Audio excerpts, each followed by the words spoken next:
No cenário internacional, o presidente russo Vladimir Putin afirmou que vai derrubar caças do Ocidente que forem fornecidos para a Ucrânia. O líder russo fez uma nova ameaça aos países do Ocidente e avisou que vai derrubar os aviões do modelo F-16 que foram enviados para a Ucrânia.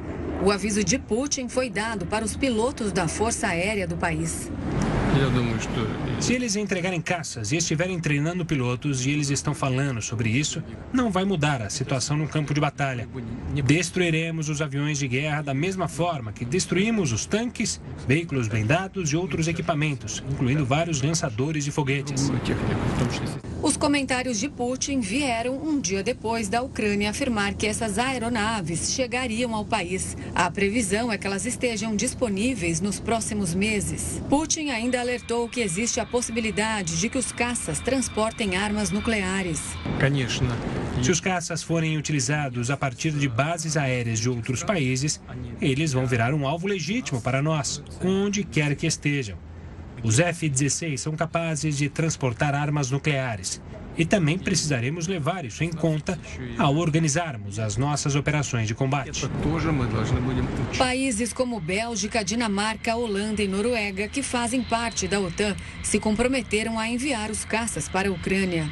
E apesar da ameaça de Putin, ele disse que não tem qualquer intenção de entrar em guerra com o bloco militar. Os estados respondem por 39% dos gastos globais em defesa e a Rússia 3,5%. Diante disso, vamos travar uma guerra contra a OTAN? É um delírio.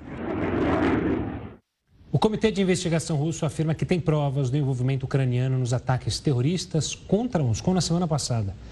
Na ocasião, um grupo terrorista invadiu a casa de shows Crocus City Hall e abriu fogo contra o público que acompanhava um show de uma banda de rock russa. 143 pessoas morreram e 182 ficaram feridas. Horas depois do atentado, o Estado Islâmico reivindicou a autoria, mas o governo russo iniciou uma investigação paralela. Agora, a narrativa oficial do governo de Vladimir Putin é de que os combatentes islâmicos não seriam capazes de fazer o ataque sozinhos.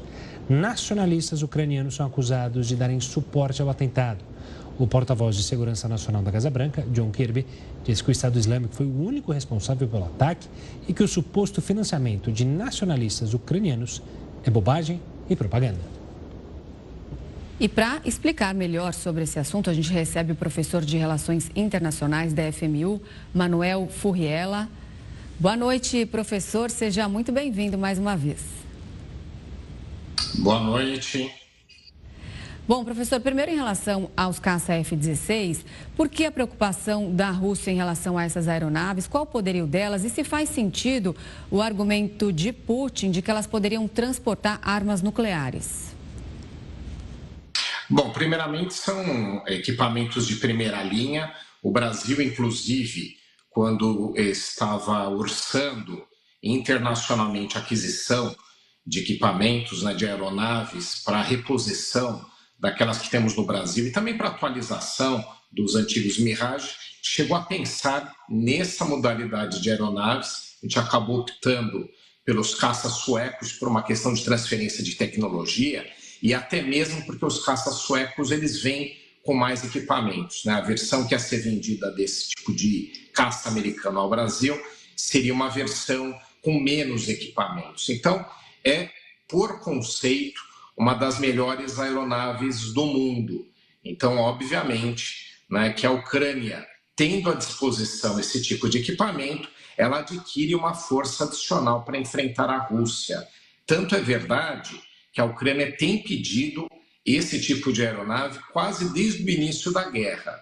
E a Rússia tem sido muito crítica toda vez que há uma intenção do Ocidente no fornecimento de equipamentos, ou seja, é sim um equipamento que faz muita diferença, é um equipamento moderno e que vai fazer com que a Ucrânia tenha um poder adicional neste conflito. E essa declaração do presidente russo, ela tem um caráter dúbio.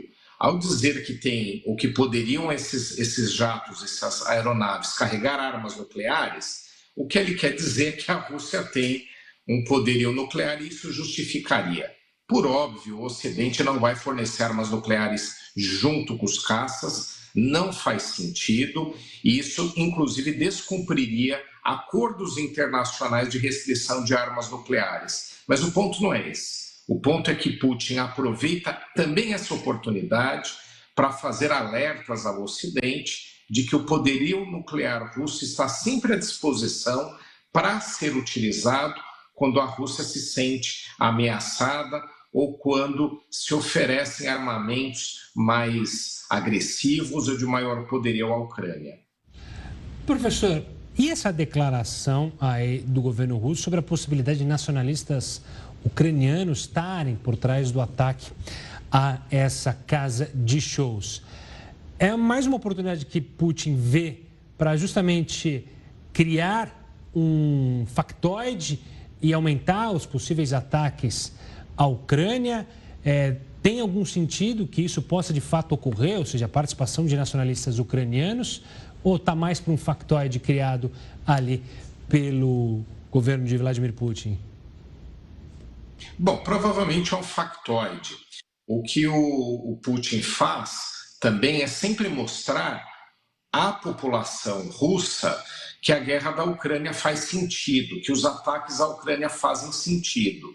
Porque o que acontece é que mesmo ele tendo saído vitorioso nas últimas eleições, e apesar da gente poder discutir a questão de restrição à participação de oposições no processo eleitoral, o fato é que grande parte da população russa apoia Vladimir Putin, e um dos argumentos é justamente de que ele oferece alternativas a uma posição russa de defesa dos seus interesses do exterior. Então, vai mais nesse sentido. E ele nem faz isso com direcionamento externo, como a declaração que a gente acabou de comentar sobre os caças. Essa, sim, né, tem como destino as potências ocidentais. Essa, em específico, sobre o ataque terrorista, é para uso doméstico, para sempre dizer que a população russa tem que estar alerta e tem que apoiá-lo nas suas ações no exterior.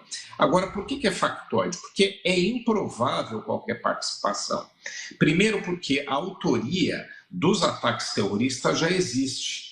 O Estado Islâmico assumiu logo de pronto a autoria, que, aliás, é praxe em ataques terroristas. Ataque terrorista anônimo não faz nenhum sentido.